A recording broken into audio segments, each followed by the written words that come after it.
دی واقعہ کې یو سبق دا ملاویږي چې یو مسلمان با د هیلي حواله په ذریعہ باندې ځان ته حرام شي چې دغه به حلالې نه دا ممنوع دی. الحلال بین والحرام بین، حلال حرام ښکار دی. ځکه چې زموږ استاد او معاشره دین ډکه ده،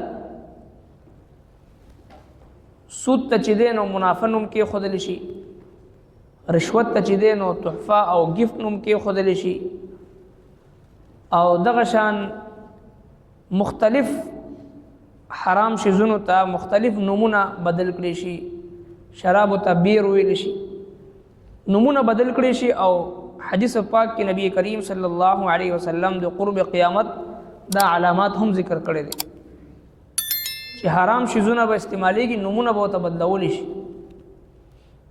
نو دا هیلي حوالی او د هیلو حوالو سره حرام سیز ځان ته حلالول دا چونکې یو داسې ګناه ده چې یو ګناه کول دی او ګناه ګڼل دی. دا خو ګناه ده، الله پاک انسان ته معافي وکي او د معافي دپاره د بخشش دپاره اسباب برابر کی، دا ګناه ده. او یو د ګناه دپاره چې دی دلایل ورکول دی، د ګناه د حلت یعنی حلالولو دپاره چې دی جواز لټول دی، نو دا کفر دی. استحلال المعصیت کفر، ګناه حلال ګڼل، جایز ګڼل، حرام سیز چې دی حلال ګڼل، دا کفر دی. دین ځان ساتل پکار دی. او دویم په دې واقعې کې دا ذکر دی چې همیشه امر بالمعروف نهی عن المنکر لازمن کول پکار دی.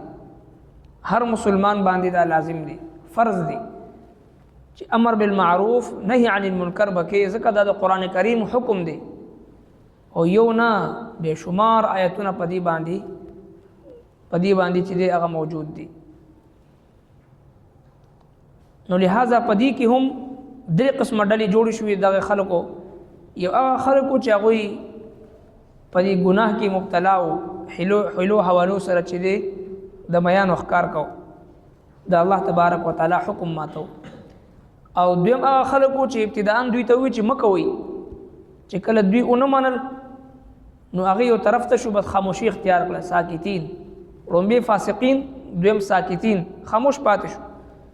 او دریم واعظین دی، برابر لګیا دی، دوی ته نصیحتونه کوي، مکوئ د الله عذاب ته دعوت مو ورکوئ، د الله نافرمانی مکوئ. نو دا درېمه ډله چې کوم دا د الله تبارک وتعالی محبوبه ډله ده. هغه خلق الله جل شانه ته ډېر زیات محبوب دی چې کوم خلکو کې دا صفت وي چې هغوی نیکۍ طرف ته رابلل کوي او د بدو نه منع کول کوي. ځکه دا یو عظیمه فریضه ده. نو چې کله یو مسلمان دا فریضه پرېږدي، جناب رسول الله صلی الله علیه وسلم مبارک فرمای حدیث پاک کې چې کله زما د امت خلق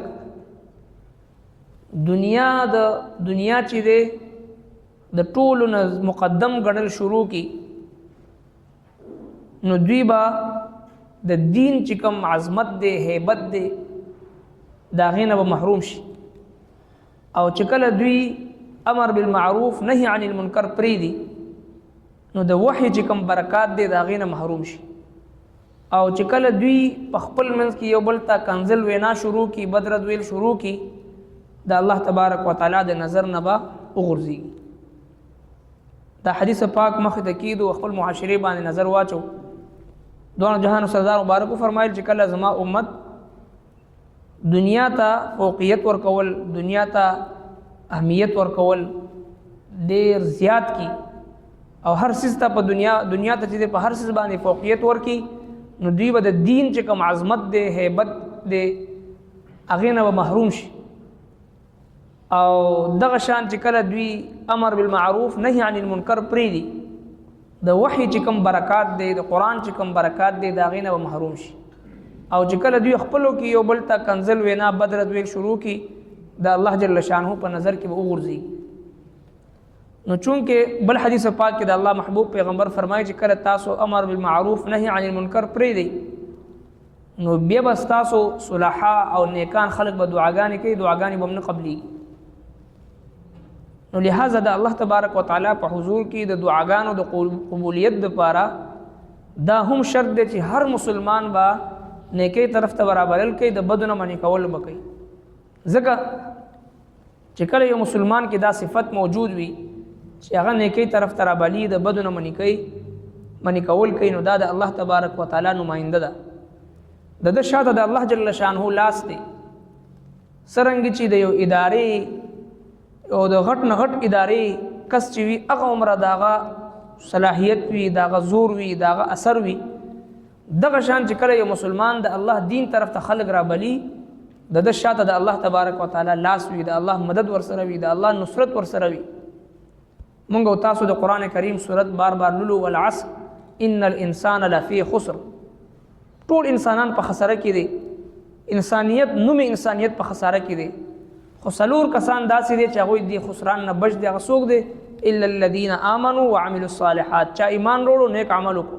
دوه وتواصوا بالحق وتواصوا بالصبر، تواصي بالحق کوي، حق طرف ته چې رابلل کوي. او چې کله حق طرف ته خلق رابلي نو تا سره حاسدین هم پیدا کیږي، تا سره دشمنان هم پیدا کیږي، تا سره معاندین هم پیدا کیږي، ستا خلاف سازشونه بم کیږي، او تا پسې غیبتونه بم کیږي، او مکر فریب بدر پسې کیږي، او د قتل او دغه سي دغه منصوبې بم جوړیږي، قتلېږي بم، هر قسمه ارسبه تا سره کیږي چې کم پیغمبرانو سره شوي دي، کم صحابه کرامو سره شوي دي. نو تواصي بالحق چې کوي نو تواصي بالصبر بم کوي، صبر نه به کار علي. نو چې کله دا څلور کارونه یو مسلمان کې وي، ایمان او نیک عمل، تواصي بالحق او تواصي بالصبر د سوره عصر مطابق، نو دغه خلق د نقصان نه د خسران نه بچ دي.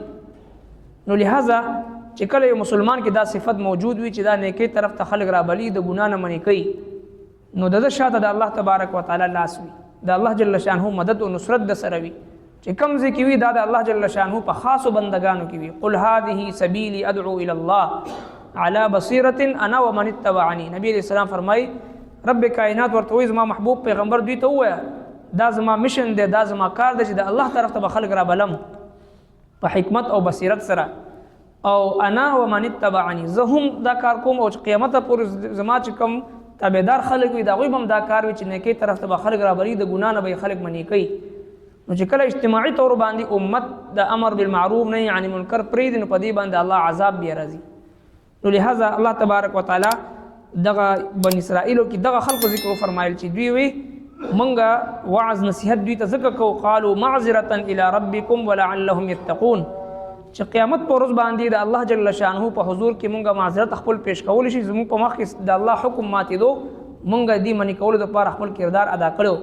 په ورځ د محشر چې کله الله جل شانه مونږ نه تپوس وکړي چې د الله جل شانه په حضور کې مونږ جواب ورکولی شو. ربنا تقبل منا انك انت السميع العليم وتب علينا انك انت التواب الرحيم برحمتك.